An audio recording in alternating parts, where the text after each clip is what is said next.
Hallo ihr Lieben, Luise Heinzel hier. Herzlich willkommen zum letzten Video im Jahr 2020. Das hier wird eine Doppelseite in meinem Junk Journal Kalender. Wie ihr seht, habe ich mir hier schon einige Sachen vorbereitet. Ich erzähle euch gleich noch ein bisschen was dazu. Das, was ihr auf der rechten Seite seht, ist ein gewebtes Bellyband, was ich aus Papierstreifen gemacht habe. Das kennt ihr vielleicht aus meinem Adventskalender.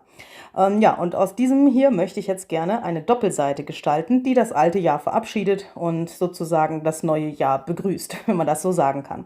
Ich habe jetzt hier mir eine Art Collage überlegt, die ich gerne aus einigen für mich sehr besonderen Papierschnipseln machen möchte.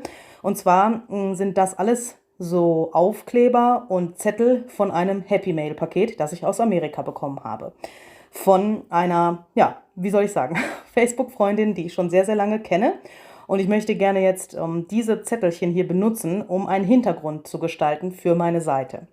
Das ist vielleicht für euch auch so ein kleiner Tipp, wenn ihr sagt, okay, ich weiß jetzt gar nicht so recht, wie ich irgendwas anfangen soll oder was ich heute mal gestalten könnte. Auch solche scheinbar nutzlosen Dinge können manchmal, finde ich, einen großen Effekt bewirken auf einer Seite und nicht nur deshalb, weil sie vielleicht einen besonderen Hintergrund erschaffen können, sondern auch deshalb, weil dann auf der Seite ganz besondere Dinge für die Ewigkeit festgehalten sind.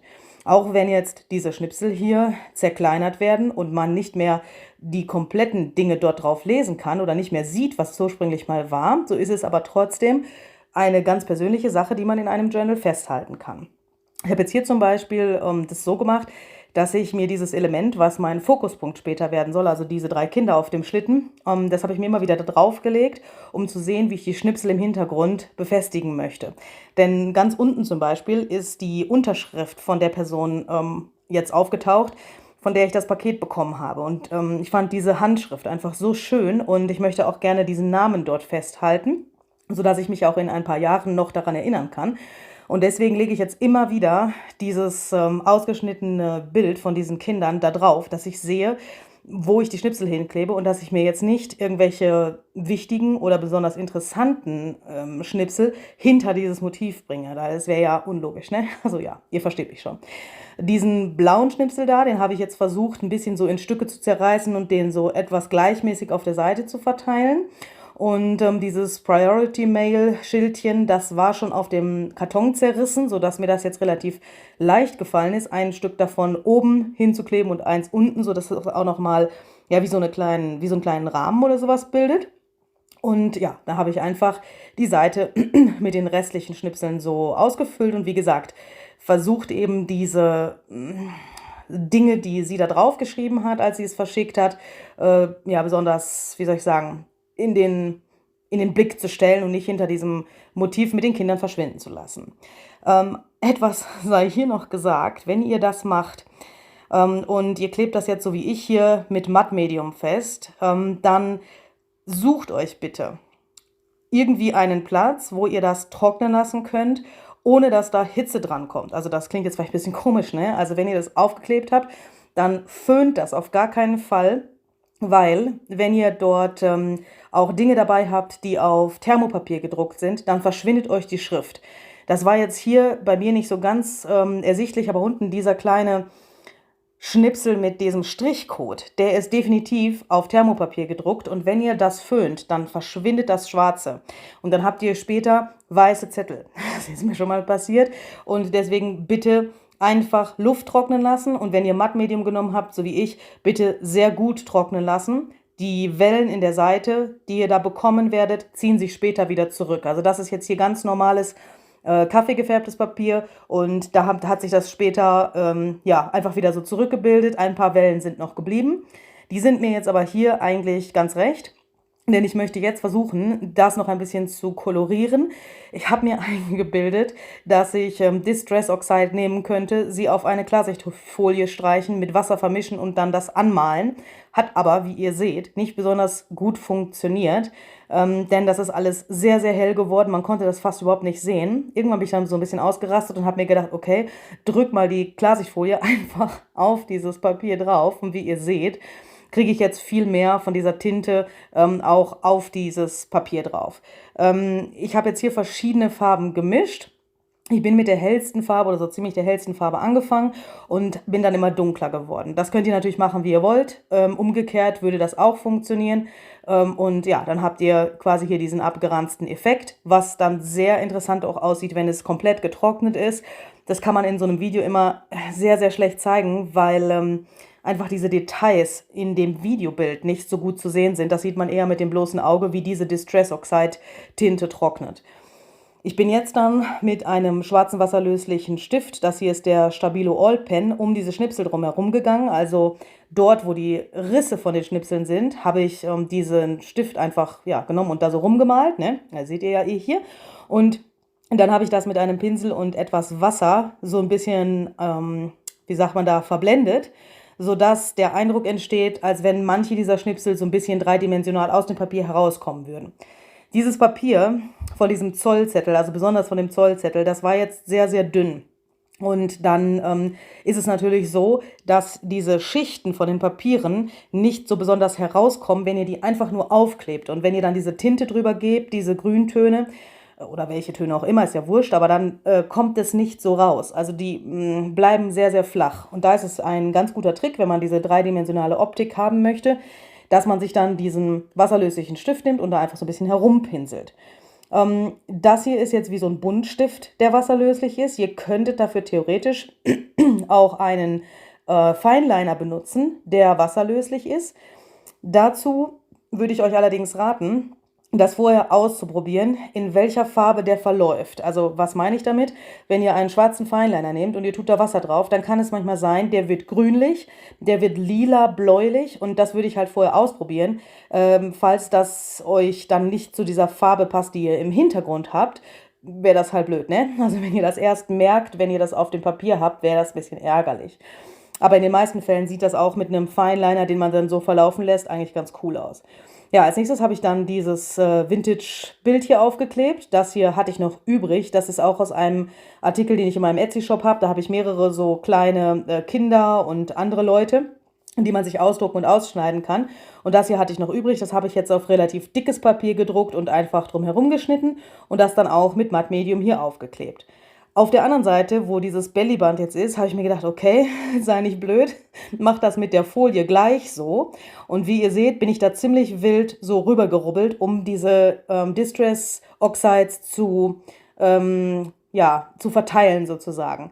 Das bleibt jetzt ein bisschen an diesem gewebten Papier hängen, das kommt dahin, wo es hinkommen will, aber das fand ich jetzt eigentlich ganz cool, zumal ich auch finde, dass das ganz gut zu dem Untergrund passt. Auf der linken Seite ist jetzt dieses Kinderbild in diesen Sepia-Tönen, in diesen Brauntönen. Auf der rechten Seite habe ich diesen Braunton wieder in meinem Bellyband und hoffentlich ergibt sich ein farblicher Zusammenhang durch die Distress Oxides. Dann habe ich mir hier neu gekauft diesen Memento-Stift. Das hier ist die Farbe Olivgrün, wie ihr hier ja mehr oder weniger erkennen könnt. Entschuldigung. Und mit diesem bin ich dann angefangen, beziehungsweise habe ich angefangen, ich habe da manchmal Schwierigkeiten, wollte seit wir, ihr wisst schon. Ich habe jetzt hier versucht, in die Kästchen, die durch das Papierweben entstanden sind, die Buchstaben zu schreiben für meinen Satz. Also das hier wird der Satz Happy New Year, sodass ich dann für jeden Buchstaben ein Kästchen benutzen wollte. Das hatte ich mir vor meinem inneren Auge so vorgestellt. Dann habe ich gedacht, meine Güte, die Buchstaben schauen ein bisschen verloren aus, selbst mit diesem weißen Gelstift. Drumherum sahen die mir irgendwie ziemlich dünn und verloren aus. Dann bin ich hier nochmal herumgegangen und habe hier ein paar so Pünktchen eingefügt, sodass diese Kästchen etwas mehr herauskommen. Denn durch die Distress Oxide waren die natürlich jetzt auch so ein bisschen ineinander übergegangen. Die konnte man nicht mehr so ganz klar erkennen. Durch die Pünktchen kommen die aber, finde ich, wieder so ein bisschen raus. Und das schaut noch ein bisschen mehr so nach, ja, Handlettering will ich jetzt nicht sagen, weil dafür bin ich nicht Profi genug. Also beziehungsweise ich kenne mich damit nicht so gut aus. Aber ich wollte eben so eine Art Handlettering, wie man das manchmal so sieht, mit verschiedenartigen Buchstaben, verschiedenen Schriften und so weiter, imitieren. Für das nächste Wort, das Wort New, habe ich dann überlegt, mit dem weißen Stift weiterzumachen, weil ich auch in den Farben das so ein bisschen abwechseln wollte.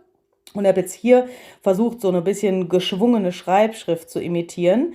Habe mit dem Stift einfach erstmal geschrieben und dann die Linien, die nach unten gehen, so ein bisschen dicklicher gemacht. Damit war ich jetzt eigentlich ganz zufrieden.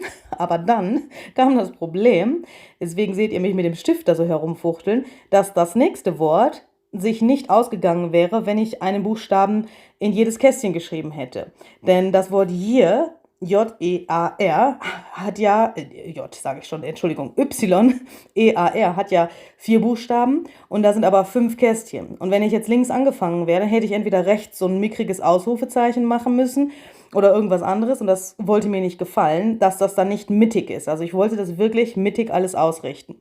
Deswegen bin ich jetzt hier den Weg gegangen und habe einfach mehrere Reihen, also senkrecht gesehen, benutzt und habe einfach die Kästchen ignoriert.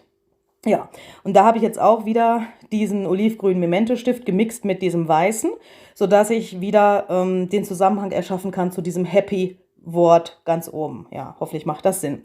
Um die Punkte nochmal aufzugreifen, habe ich jetzt hier wie so eine kleine Unterbrechung oder so eine kleine Unterstreichung oder sowas gemacht mit diesen Pünktchen. Und um dann die Pünktchen nochmal aufzugreifen auf der linken Seite und nochmal so einen Zusammenhang zu schaffen zwischen diesen beiden Seiten, habe ich dann die Pünktchen nochmal links gemacht und bin auch nochmal um diese Schnipsel, die ich auf der rechten Seite aufgeklebt hatte, mit meinem schwarzen Stift drumherum gegangen, sodass auch die nochmal so ein bisschen dreidimensionaler rauskommen und es vielleicht so ein bisschen so aussieht, als wären die aus der linken Seite auf die rechte Seite draufgefallen. Also, ja, versteht ihr mich? Ich hoffe, ihr versteht mich. So, dann war mir das Ganze aber total zu nackt und ich habe mir gedacht, okay, hol mal deine Buchstabenstempel raus und stempel da noch so ein bisschen was hin.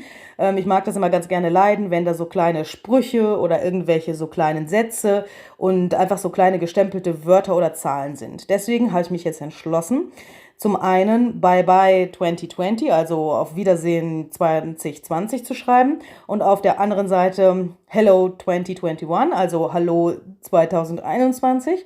Und dann habe ich das einfach abgerissen, wie ihr hier seht. Ich hatte das einfach auf so einen Rest von so einem alten Briefumschlag gestempelt.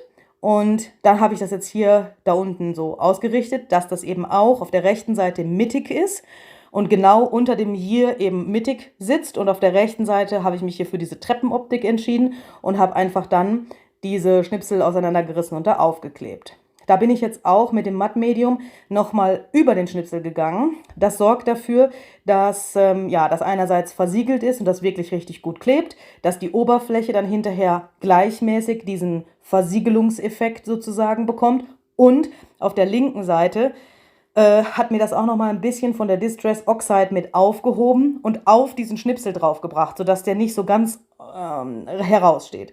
Dann habe ich das hier gefunden auf dem Briefumschlag, also von dem Briefumschlag. Und es musste dahin, weil da steht Himmelpforten. Und das war für mich, also das ist ein Ort offensichtlich, glaube ich. Weiß ich nicht so genau, aber ich glaube schon. Und das ist der Absender von diesem Briefumschlag gewesen. Das hat zwar jetzt mit meiner ursprünglichen Happy Mail nichts zu tun, aber dieses Wort war für mich in dem Moment einfach so prägnant für diese Seite, weil ihr wisst, das Jahr 2020 war das kurioseste Jahr, was wir vermutlich jemals erlebt haben in unserem Leben. Und dieses Wort Himmelpforten, das war für mich einfach so, ja, okay, das ist jetzt vorbei und 2021 wird definitiv besser als dieses Jahr. Auch wenn wir versucht haben, das Beste aus dem Jahr 2020 zu machen, war das natürlich nicht immer so besonders leicht. Ja, in diesem Sinne wünsche ich euch einen ganz, ganz guten Rutsch. Bleibt gesund und habt viel Spaß heute Abend bei was auch immer ihr tut. Und treibt's nicht zu wild, ne? Ich brauche euch noch ab morgen. Und ich hoffe, wir sehen uns ab morgen regelmäßig auf meinem Kanal. Ich habe mir ein paar neue Sachen ausgedacht. Ich hoffe, das wird euch gefallen. Bis dahin, alles Gute, einen guten Rutsch und bis dann. Tschüss.